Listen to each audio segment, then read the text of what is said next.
Driving in the car like I'm supposed to do. I'm on the way on the road right back to you. And when I see you I just might kiss you. Put my hand around your waist and talk to you so softly.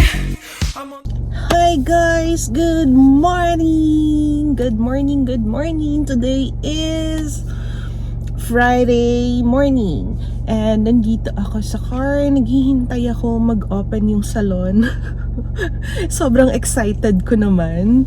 Masyado akong napaaga. Ang appointment ko is 10 a.m. It's just 9:42. So, yon. Ngayon, ang pinakahihintay nating lahat. So, Pambam is coming to Doha. So, pick upin natin sila mamaya. Actually, ang arrival nila supposedly is 6:20 p.m. Kaya lang, I receive an email na madedelay yung flight. So, instead of 1 o'clock, nag-take off sila ng 2 o'clock. Philippine time. So, ang arrival nila dito will be 7:20 p.m. Yon.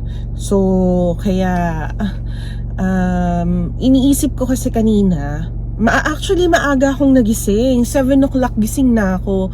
Tapos, sabi ko mga bandang 8 o'clock, magpapa-car wash na ako. Tapos, kasi 10 o'clock yung appointment ko for my nails. Kaya lang, tinamad ako, parang gusto ng katawan ko yung pahinga, parang sinasabi ng katawan ko na kailangan ko pa ng pahinga. So yun, medyo tinamad ako, then mga 9 o'clock na ako kumilos talaga. So I took like another 2 hours in bed. Then by 9 o'clock, yun, naligo na ako, kumain na ako ng breakfast. Tapos sabi ko, kung ngayon ako kasi 9 o'clock, tapos sabi ko at least by 9:30 kung aalis ako, malalate na ako sa appointment ko kasi I don't know kung hindi busy or maraming tao dun sa car wash. So ayoko nang may hinahabol na oras. So what I did, so I just took my time and then I will do my nails first, tapos tsaka tayo magpapa-car wash kasi para wala tayong hinahabol na oras. Anyways, after car wash naman, wala na akong ibang gagawin. Tapos noon, pag uwi ko, pagbalik ko ng bahay, maglilinis-linis muna ako. Tapos kailangan kong ibaba yung upuan ni Coco dito kasi I think I need more space kasi they have 4 luggages. So I think I need to the back side. So I will fold yung last row ng seat para doon namin ilalagay yung luggage. So yun, so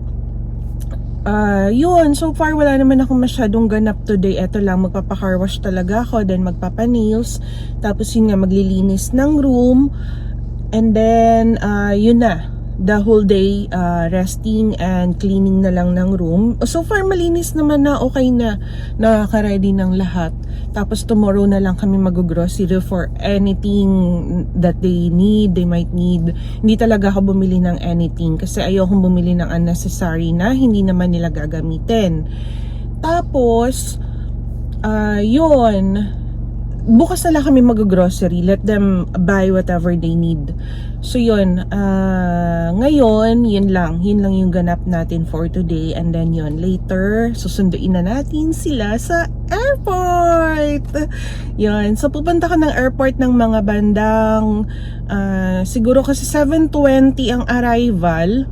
Siguro 6:30 ako alis ng bahay. So para by 7 o'clock nasa airport na ako, naka-standby na ako doon para pagdating nila, paglabas nila is ready na, nandun na ako. Hindi na sila maghihintay ng masyadong matagal. So yun lang muna ang ating update for today's video. Ay hindi, not for today's video pala. Magbibideo din ako mamaya, syempre, of course, pagka-dating nila, magbibideo din ako. Pero yun, for this morning, update ko na lang muna kayo kung ano yung mga ganap. So that's it. Bells and bobtails ring, making spirits bright. What fun it is to ride and sing a sleighing song tonight. Jingle bells, jingle all the way.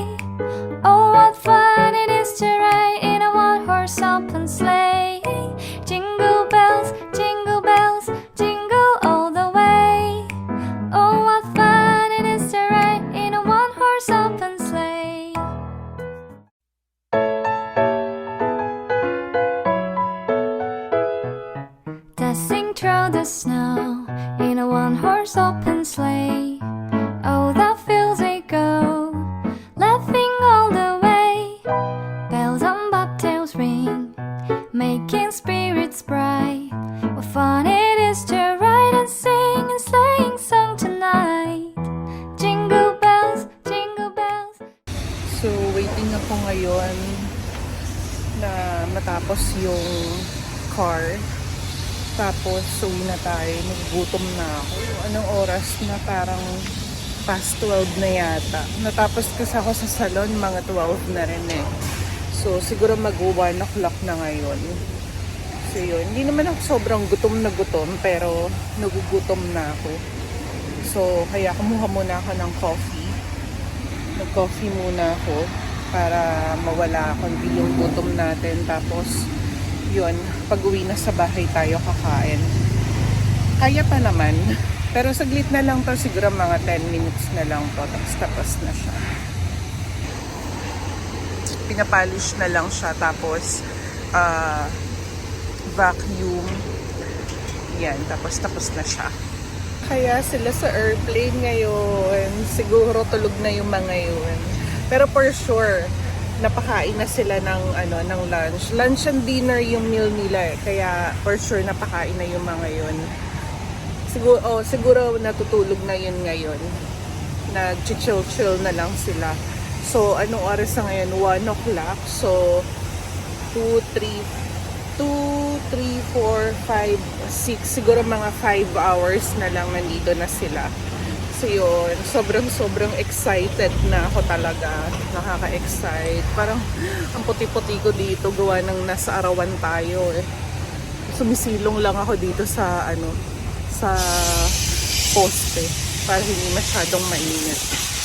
Hindi na ngayon eh, hindi na humid. Kumbaga mainit siya kasi syempre may araw, pero hindi na yung init ng humid. So, okay na siya. Ang ingay dito. So, mamaya na lang ulit guys ha. Driving in the car like I'm supposed to do. I'm on the way on the road right back to you. And when I see you, I just might kiss you. Put my hand around your waist and talk to you so softly.